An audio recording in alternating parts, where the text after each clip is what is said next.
Assalamualaikum everyone.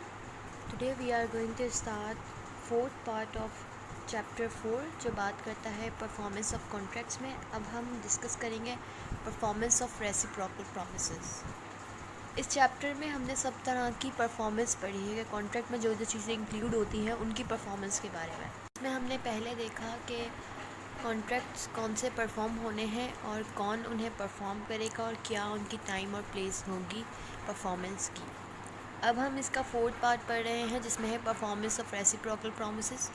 तो reciprocal promises वो होते हैं जो एक प्रॉमिस के बदले दूसरा प्रॉमिस किया जाता है या किसी एक प्रॉमिस पर दूसरा प्रॉमिस डिपेंड होता है, उसे रेसिप्रोकल प्रॉमिस कहते हैं, जिनके मिलने से ही कंसिडरेशन क्रिएट होती है. इसमें कुछ रूल्स बताए गए हैं जो सेक्शन 55, 51 टू 58 तक हैं.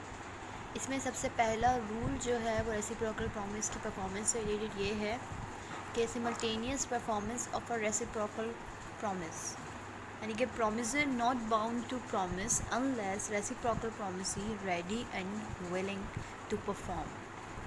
इसमें ये कहा गया है कि अगर कोई कॉन्ट्रैक्ट ऐसा है जिसमें रेसिप्रोकल प्रॉमिस किया गया है तो फिर उसकी परफॉर्मेंस तब ही होगी जब जो आपकी सामने वाली पार्टी यानी कि जो सामने वाला रेसिप्रोकल प्रॉमिसी है वो रेडी और विलिंग ना हो उसकी परफॉर्मेंस के लिए.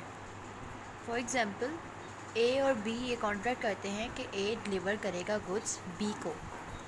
तो यहाँ पर ए पर लाजिम है कि वो तब तक डिलीवरी ना करे जब तक बी उसे पेमेंट देने के लिए रेडी ना हो. ठीक है. और बी पर यह लाजिम है कि ए अगर उसे पे करने के लिए रेडी नहीं है तो वो उसे डिलीवर ना करें. इस तरह का जो केस है इसमें होता है कि रेसिप्रोकल प्रॉमिस का अगर सामने वाली पार्टी रेडी और विलिंग है ही नहीं आपको परफॉर्म करने के लिए तो आप भी बाउंड नहीं हो कि उसे परफॉर्मेंस देकर दो. ठीक है. जैसे कि A and B contracts that A shall deliver goods to B at a price to be paid by instalments. A और बी क्या कॉन्ट्रैक्ट करते हैं?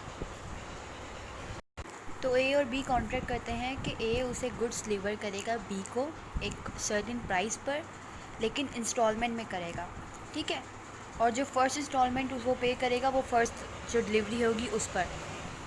तो यहाँ पर ए डिलीवर नहीं करेगा गुड्स जब तक बी रेडी और विलिंग नहीं है कि वो उसे इंस्टॉलमेंट पर पे करेगा, पहली इंस्टॉलमेंट पर. और बी भी उसे फर्स्ट इंस्टॉलमेंट पे पेमेंट नहीं करेगा जब तक वो ये ना देख ले कि ए रेडी है उसे डिलीवरी देने पर फर्स्ट इंस्टॉलमेंट पर ही. ठीक है. तो इसका मतलब यहाँ ये सिंपली सिर्फ ये कहा गया है कि रेसिप्रोकल प्रॉमिसेस अगर किए हैं तो एक पार्टी बाउंड नहीं है जब तक के सामने वाली रेडी और विलिंग नहीं है उसकी परफॉर्मेंस के लिए. यानी कि जो दोनों पार्टीज़ हैं वो दोनों पार्टीज़ रेडी और विलिंग होने चाहिए रेसिप्रोकल प्रॉमिसेस की परफॉर्मेंस के लिए. ये ना हो कि एक पार्टी विलिंग है ही नहीं और सामने वाली पार्टी उसे परफॉर्म करे नहीं, वो भी बाउंड नहीं है उसे परफॉर्मेंस के लिए अगर सामने वाली पार्टी विलिंग ही नहीं है. इसके सेकंड सेक्शन में 52 में बताया गया है आ sequence of performance of a reciprocal promise, कि अगर कोई प्रॉमिस ऐसा है जो सीक्वेंस वाइज है, यानी कि इसकी ऑर्डर दिया गया है कि इस ऑर्डर के तहत ही रेसिप्रोकल प्रॉमिस हो सकता है वरना नहीं हो सकता. तो फिर उसमें क्या होगा कि when a contract includes a reciprocal promise the parties might agree upon the order in which the promises are perform. If that in the case then the order as mention in the contract should be followed.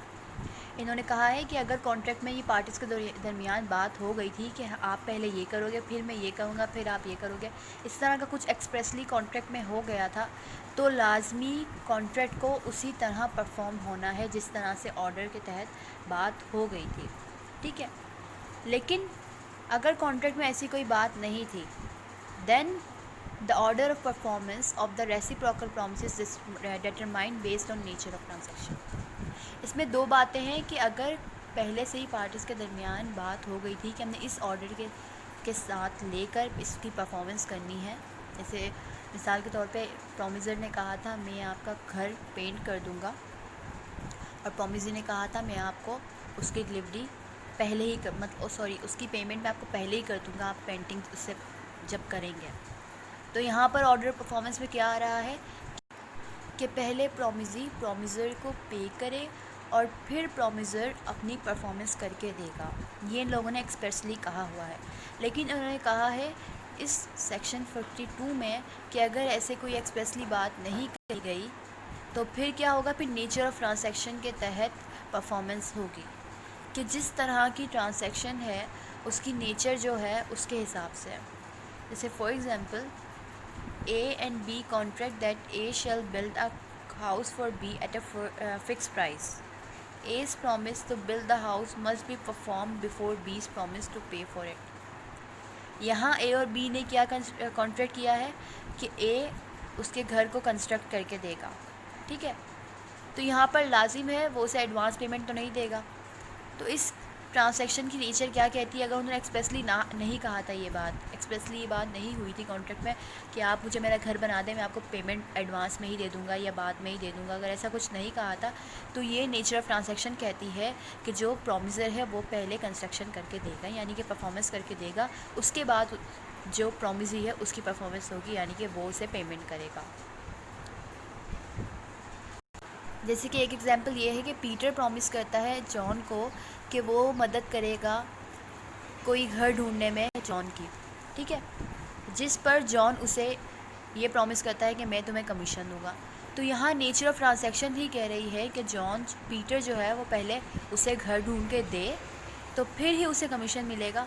तो इस तरह की अगर कोई case हो तो इस पर नेचर ऑफ ट्रांसैक्शन पर जाना पड़ेगा ऑर्डर ऑफ परफॉर्मेंस के लिए, अगर कोई एक्सप्रेसली मेंशन नहीं है। इसके बाद है सेक्शन 53 जो बात करता है one party preventing the other from the performance of promise, कि अगर कोई एक पार्टी किसी दूसरी पार्टी को मना कर रही है परफॉर्मेंस करने के लिए तो उस दूसरी पार्टी की क्या लायबिलिटी यहाँ पर अराइज होगी, वो इस सेक्शन में बताया गया है। मिसाल के तौर पे एक बंदा है जिससे ये कॉन्ट्रैक्ट हो चुका है कि आप मुझे गुड्स डिलीवर करें और मैं आपको डिलीवरी पर कैश दूंगा।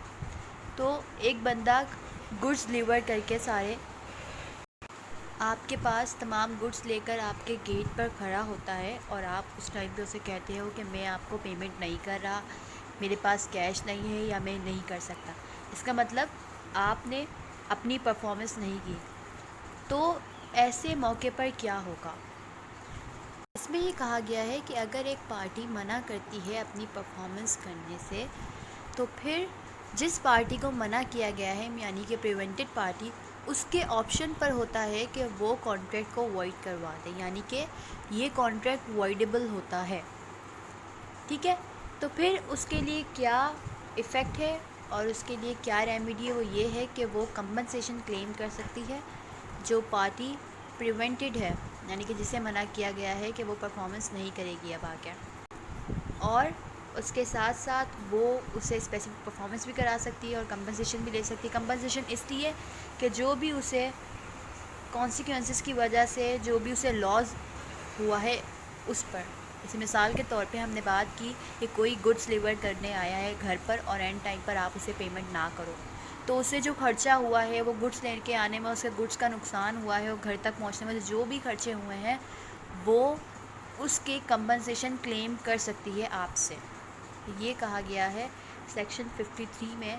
लाइबिलिटी क्या होगी, ये होगी जिसने मना किया है, जिस बंदे ने, उस पर ये लाइबिलिटी आएगी कि उससे कंपनसेशन ली जा सकती है इस चीज़ के लिए कि जो भी प्रिवेंटेड पार्टी को लॉस अकर हुआ है इन सब मामलात की वजह से। ऐसे मिसाल के तौर पे पीटर और जॉन एक कॉन्ट्रैक्ट में आते हैं जहाँ पीटर प्रॉमिस करता है कि वो जॉन का घर पेंट करेगा, उसके एक्सचेंज में जॉन उसे प्रॉमिस करता है कि वो उसे 10,000 रुपीज़ देगा, ठीक है, और ये भी प्रॉमिस करता है कि तुम्हारे आने से पहले मैं सारे घर के फर्नीचर वगैरह हटा दूंगा तुम ताकि पेंटिंग कर सको, ठीक है। लेकिन होता क्या है कि पीटर जब पेंटिंग स्टार्ट करता है वो देखता है कि जॉन ने अभी तक फर्नीचर तक नहीं हटाया, इसका मतलब जो उसका पार्ट था उसने किया ही नहीं, और वो प्रॉमिस जो उसने किया था कि वो उसे सब कुछ हटा देगा और पैसे देगा, लेकिन वो मना कर देता है। तो यहाँ पर भी जो लाइबिलिटी अराइज होती है वो ये होती है कि जो बंदा है पीटर, वो जॉन से क्लेम कर सकता है कंपनसेशन कि उसके फर्नीचर ना हटाने की वजह से और उसके इतनी दूर से पेंटिंग के लिए सारा सामान वगैरह उठाने की वजह से जो लॉस उसे अकर हुआ वो उसे कंपनसेट करे। ये बताया गया है सेक्शन 53 में। इसके बाद है हमारे पास सेक्शन 54 जो बात करता है रेसिप्रोकल एंड डिपेंडेंट प्रॉमिसेस के इफ़ेक्ट क्या होगा अगर कोई प्रॉमिस में डिफ़ॉल्ट कर दे। Effect of default as to the promise which should be first perform in contract consist of reciprocal promise, यानी कि एक ऐसा प्रॉमिस हुआ है जिसमें जो रेसिप्रोकल प्रॉमिसेस में से जो सेट ऑफ प्रॉमिसेस होते हैं, पहला प्रॉमिस लाजमी परफॉर्म होना था, लेकिन उसमें अगर डिफ़ॉल्ट हो गया है तो उसका क्या इफ़ेक्ट होगा। इन्होंने कहा imagine a contract where the reciprocal promises are dependent on each other. अभी हमने पढ़ा ना रेसिप्रोकल प्रॉमिसेस में यही होता है कि सेट ऑफ प्रॉमिसेस होते हैं तो एक दूसरे पर प्रॉमिसेस डिपेंड होते हैं। तो उन्होंने कहा अगर ऐसा प्रॉमिस हो रहा हो जिसमें सामने वाली पार्टी पर वो डिपेंड हो, तो if the promisor who is suppose to perform his promise before the other fails to perform it, then he cannot claim the performance of reciprocal promise। अगर कोई ऐसा प्रोमिस है, कोई ऐसा सेट ऑफ प्रोमिस है जिसमें एक पार्टी परफॉर्मेंस नहीं दे रही तो दूसरे वाली पार्टी भी नहीं दे सकती, क्योंकि वो उस कॉन्ट्रैक्ट की नेचर ऐसी थी कि लाजमी पहली पार्टी को ही परफॉर्मेंस देनी थी। तो फिर जो अदर पार्टी है वो कंपनसेशन क्लेम कर सकती है, ये हमने पहले भी पढ़ा है। जैसे कि Peter has a car for a month and promises to pay the car rental company a certain amount. ठीक है, पीटर एक कार हायर करता है और जो रेंटल कंपनी है जिससे उसने रेंट पर कार ली है उसे कहता है कि मैं आपको इसके बदले पैसे दूंगा इतने, और कंपनी प्रॉमिस करती है कि वो उसे गाड़ी सेल कर देगी और सेंड कर देगी 24 आवर्स के अंदर अंदर। मतलब पीटर प्रॉमिस करता है कि मैं आप मुझे 1 महीने के लिए गाड़ी रेंट पर दे दें, मैं उसके बदले आपको पे कर दूँगा, और कंपनी भी कहती है ठीक है हम आपको 24 घंटे के अंदर अंदर आपको ये गाड़ी सेंड कर देंगे जब हम पेमेंट रिसीव कर लेंगे।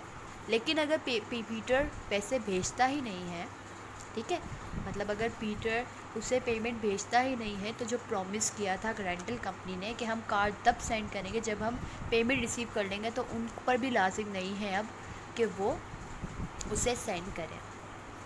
लेकिन उसकी पेमेंट ना करने की वजह से जो रेंटल कंपनी को वो लॉस हुआ है वो कंपनसेट करवा सकते हैं। जैसे मिसाल के तौर पे जाहिर सी बात है, अगर पीटर ने प्रॉमिस किया हुआ था एक कंपनी से कि आप मुझे गाड़ी सेंड कर दें, मैं उसके बदले आपको पैसे दे दूंगा, और रेंटल कंपनी भी उसके आगे ये प्रॉमिस करती थी ठीक है हम आपको सेंड कर देंगे जब पेमेंट रिसीव कर लेंगे, लेकिन अगर वो उसे पेमेंट ही नहीं भेजता तो वो उसे गाड़ी भी नहीं भेजता।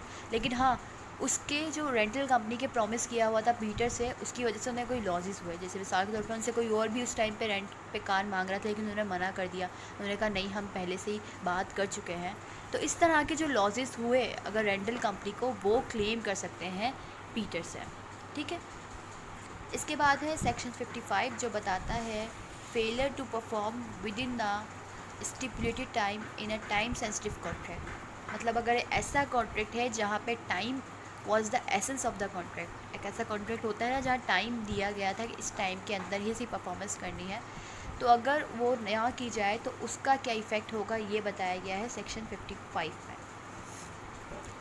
तो in a contract where the intention of both the parties that time is the essence of and that the promisor should perform the promise within a specified time, और अगर वो फेल हो जाता है तो फिर क्या होगा, then he is liable to pay compensation to promisee for any loss sustained by him due to the following. अगर एक ऐसा कॉन्ट्रैक्ट है जिसमें दोनों पार्टीज़ की इंटेंशन थी कि टाइम इस कॉन्ट्रैक्ट का एसेंस है कि इस कॉन्ट्रैक्ट को टाइम पर ही करना है, तो फिर लाजिम है प्रॉमिसर पर कि वो उसे टाइम पर ही करे। लेकिन अगर वो नहीं करता तो फिर ज़ाहिर है प्रॉमिसर उससे कंपनसेशन क्लेम कर सकता है क्योंकि उसे कोई ना कोई लॉस हुआ होगा, ज़ाहिर है।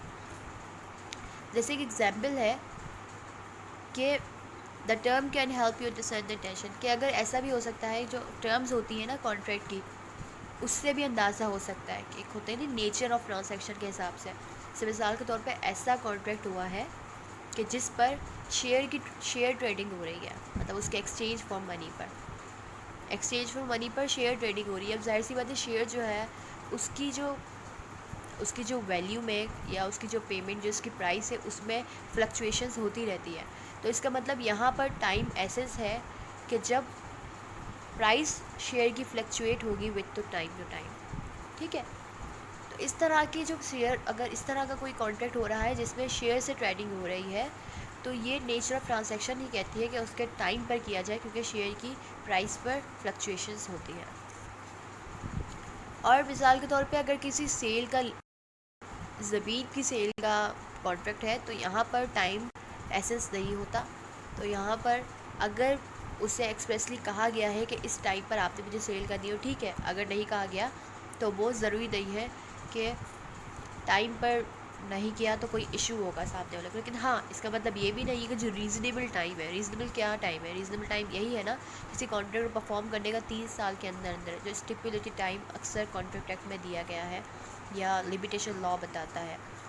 तो उन्होंने कहा है कि अगर कोई ऐसी आम जो जिसकी टाइम एसेस नहीं है और उसके नेचर से ही पता नहीं चलता, नेचर ऑफ ट्रांजैक्शन से या नेचर ऑफ केस से, कि टाइम जो है एसेस है उस कॉन्ट्रैक्ट का, तो लाजिम नहीं है कि प्रोमिसर उसे उस टाइम पे ही परफॉर्मेंस करे, और प्रोमिसर अगर ना करे तो प्रोमिसर उसे कंपनसेट करे या कंपनसेशन के लिए उसे क्लेम करे। लेकिन फिर भी यहाँ बताया गया है कि एक रीज़नेबल टाइम भी तो होता है, तो प्रोमिसर को ये देखना है कि उसे रीज़नेबल टाइम में पे कर दे या परफॉर्मेंस कर दे जो भी उनका कॉन्ट्रैक्ट है। लेकिन यहाँ ये भी बताया गया है कि अगर कोई ऐसा कॉन्ट्रैक्ट है जिसमें एक्सप्रेसली नहीं कहा गया, लेकिन नेचर ऑफ कॉन्ट्रैक्ट खुद ही बता रही है कि आपको उसे टाइम पर ही करना है, तो फिर लाजिम करना है। However, if the promisor is not performed at a reasonable time, then the promisee can void the contract even if time is not of the essence in the case. और इसने और ज़्यादा क्लियर बता दिया है कि अगर रीज़नेबल टाइम पर भी परफॉर्मेंस नहीं करता, यानी कि रीज़नेबल टाइम क्या था, 3 साल थे, 3 साल पर भी वो अगर नहीं करता, किसी में ऐसे ही बात करी ज़मीन की, लेकिन अगर हम उसकी बात करें शेयर ट्रेडिंग की, तो उसका रीज़नेबल टाइम क्या होगा कि जब तक फ्लक्चुएशंस नहीं आती, जब तक शेयर की वैल्यू में कमी जब तक वैल्यू में कमी ना आ जाए एकदम से, तो फिर ये उसका रीज़नेबल टाइम है फ्लक्चुएशन से रिलेटेड। तो हर केस का नेचर अलग होती है, उसका रीज़नेबल टाइम अलग होता है। तो अगर किसी ज़मीन का है तो रीज़नेबल टाइम 3 साल बताया, अगर फ्लक्चुएशंस के केस का चल रहा है शेयर का, तो वो उसकी नेचर के हिसाब से जो भी टाइम होगा उसके हिसाब से भी अगर प्रोमिसर उसे परफॉर्म नहीं करके देता, तो प्रोमिसरी का यहाँ पे राइट है कि वो कॉन्ट्रैक्ट को वॉइड करवा सकता है, भले टाइम एसेस था या नहीं था। और इधर एक और बात ये कही गई है कि अगर एक्सेप्ट कर ले, अगर प्रोमिसी एक्सेप्ट कर ले, भले उसे पता है कि रीज़नेबल टाइम भी जा चुका है, उसके पास पूरा राइट है कि वो कॉन्ट्रैक्ट को वॉइड करवा दे, लेकिन वो कहे कि चले छोड़े मैं वैलिड ही करवाता हूँ, फिर भी मैं इसे वैलिड ही रहने देता हूँ, मेरा काम तो हो गया ना। अगर वो ऐसे कर ले, एक्सेप्टेंस कर ले उस परफॉर्मेंस की उस टाइम से अलग जो पहले उन्होंने अग्री किया था, तो फिर उसका इफ़ेक्ट ये होगा कि बाद में प्रोमिसी कंपनसेशन क्लेम नहीं कर सकता। अगर उसने खुद ने एक्सेप्ट कर ली उसकी परफॉर्मेंस भले other than the time fixed, तो फिर वो कंपनसेशन क्लेम नहीं कर सकता। ये भी सेक्शन 55 में बताया गया है, ठीक है। इसमें क्या क्या इफ़ेक्ट्स पड़े, एक तो यही कि अगर फेलियर हो जाए फिक्स टाइम पर करने का, तो फिर कॉन्ट्रैक्ट वॉइडेबल बन जाता है at the option of promisee, ठीक है। और अगर इंटेंशन ऑफ पार्टीज़ थी कि time should be the essence of contract, अगर ये इंटेंशंस थी पार्टीज़ की कि टाइम जो है वो एसेंस ऑफ द कॉन्ट्रैक्ट होगा, तो फिर वॉइडेबल बन जाता है at the option of party, और वो कंपनसेशन क्लेम कर सकता है, ठीक है। और अगर ऐसा कुछ नहीं था कि टाइम जो था वो एसेंस नहीं था, तो फिर वो कॉन्ट्रैक्ट वॉइडेबल नहीं बनता, लेकिन हाँ प्रोमिसी जो है वो कंपनसेशन क्लेम कर सकता है।